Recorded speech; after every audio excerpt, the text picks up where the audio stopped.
ஒரு திட்டம் அறிவிக்கிறீங்க அப்படின்னா திட்டம் ஏதோ ஒரு பெயர்ல அறிவிக்கிறீங்க. மகாத்மா காந்தி அறிவிக்கலாம், ஜவஹர்லால் நெஹ்ருன்னு சொல்லலாம், ஜெயலலிதா அம்மான்னு சொல்லலாம், கலைஞர்னு சொல்லலாம். திட்டத்தை ஆனால் திட்டத்தை அந்த பெயரில் அறிவித்தால் மட்டும் போராது.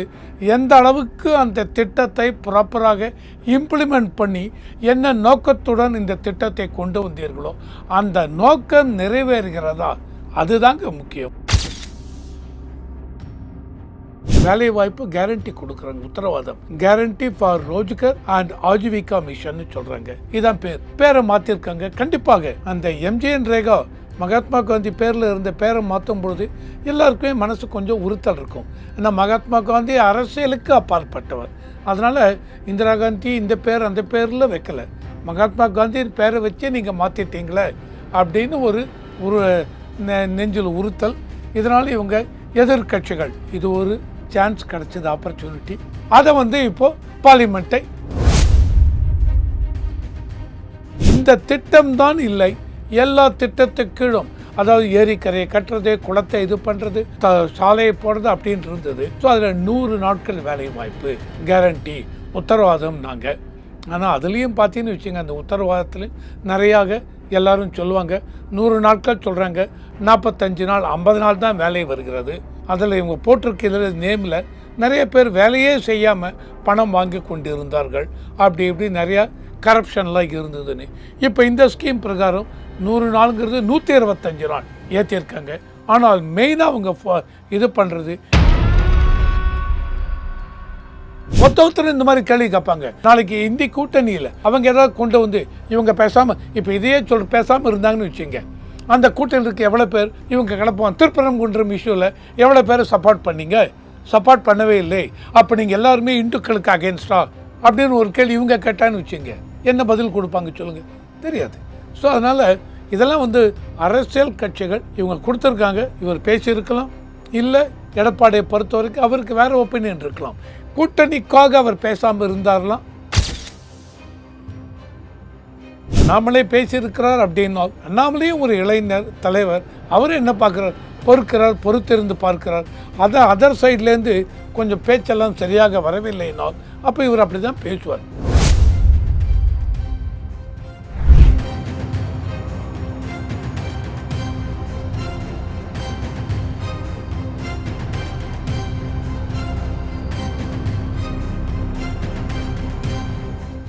ரியல் ஒன் நேயர்களுக்கு வணக்கம். இன்று நம்மளுடைய நேர்காணலுக்கு அரசியல் விமர்சகரான திரு ரவிசங்கர் அவர்கள் இணைஞ்சிருக்காங்க. சார் வணக்கம். வணக்கம். வணக்கம். எப்படி இருக்கீங்க? நல்லா இருக்கு. Okay sir. இப்போது நம்ம பேசிக்கிட்டு இருக்கக்கூடிய இந்த நிமிடத்தில் நாடாளுமன்றத்தில் வாசலில் ப்ராட்டஸ்ட் நடந்துக்கிட்டு இருக்கு.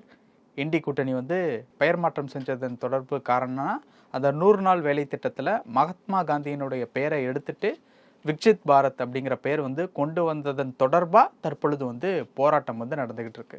இந்த போராட்டத்தை பொறுத்த வரைக்கும் அந்த பெயர் மாற்றம் அப்படிங்கிறது கொஞ்சம் சர்ச்சைக்கு உண்டான ஒரு பெயராக தான் பார்க்கப்படுது. இந்த பக்கம் காந்தி அவர்களுடைய பெயரை எடுத்துட்டு அந்த பக்கம் ராம் அப்படிங்கிற ஒரு பெயர் தொடர்பான ஒரு பெயரை வச்சது அப்படிங்கிறது கொஞ்சம் சர்ச்சைக்கு உண்டான ஒரு விஷயமா மாறி இருக்கு.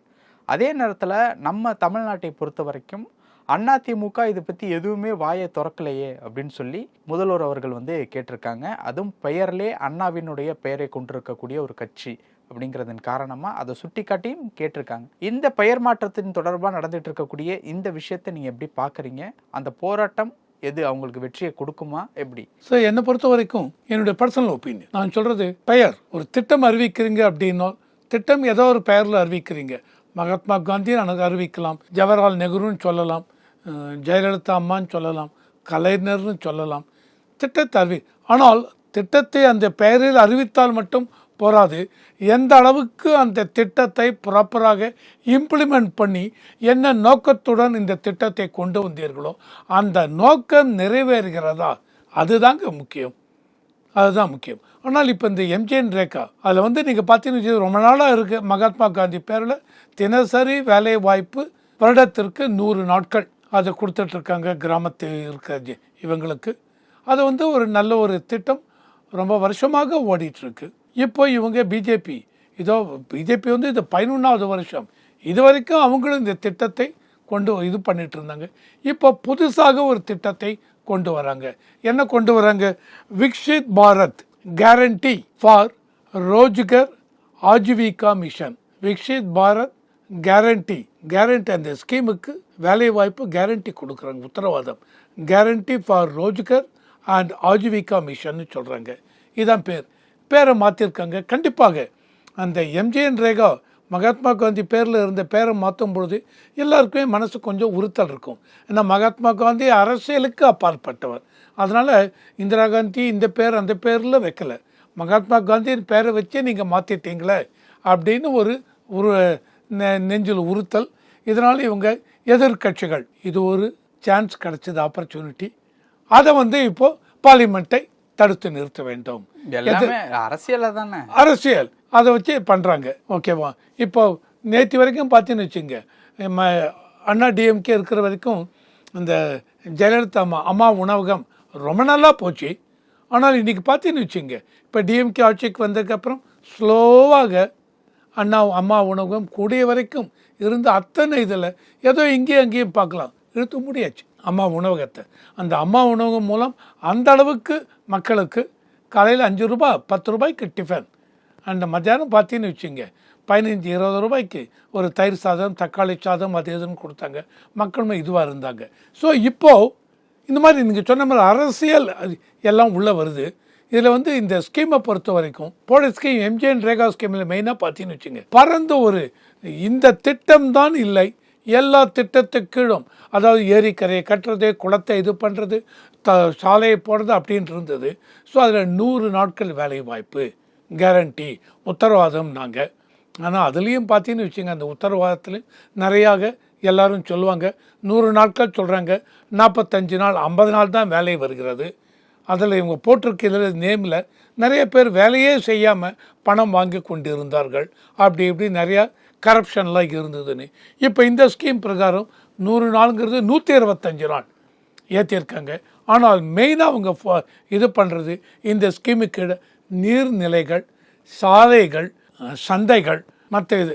ஸோ அந்த 4 திட்டத்தை ஃபோக்கஸ் பண்ணி இந்த திட்டத்துக்கு கீழே தான் நீங்கள் வேலை செய்யணும். அதாவது ஐடியா என்ன அப்படின்னா, என்ன ஒரு நீங்கள் இன்ஃப்ராஸ்ட்ரக்சரை க்ரியேட் பண்ணும்போது அது மூலம் வருவாய் ஈட்டு போகிறோம், அந்த மாதிரி ஈட்டுறச்ச.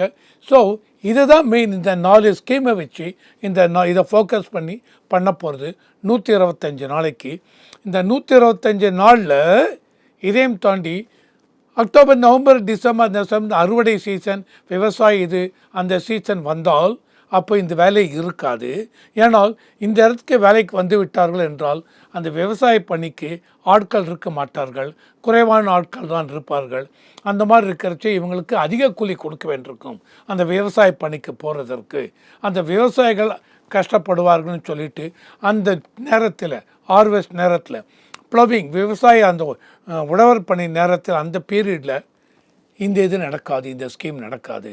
ஸோ 60 நாள், அந்த 60 நாள் முடிஞ்சிச்சுனால் இந்த 125 நாள் தனி, இது ப்ளஸ் 60 நாள் 185 நாள் வேலை இருக்கும். இது மெயினாக இம்பார்ட்டண்ட்.